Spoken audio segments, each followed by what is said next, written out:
তো ব্যাপক চোর পাতি হয়। আমরা চোর পাই দেখতে চাই, আমরা সেই কাঙ্ক্ষিত চোর পাই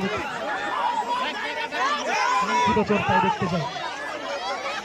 রাস্তাতে যারা দাঁড়িয়ে আছে, বড় ভাই ছোট ভাই সম্মানীয় সদ্য সবাই, সকলের উদ্দেশ্যে বলছি যারা রাস্তাতে দাঁড়িয়ে আছে, আপনারা দয়া করে আপনাদের গাড়িগুলো যেখানে সেখানে পার্কিং করবেন না, রাস্তাতে চলাচলের বিঘ্ন ঘটাবেন না, আপনাদের যানবাহনগুলো আর রাস্তায় কোনোভাবে কোনো প্রকার কোনো যানবাহন রাখবেন না। দোকানদার ভাইয়ের উদ্দেশ্যও বলছি আপনারা রাস্তায় ভিড় করবেন না, কারণ কোনো দুর্ঘটনা হলে কর্তৃপক্ষ দায়ী থাকবে না।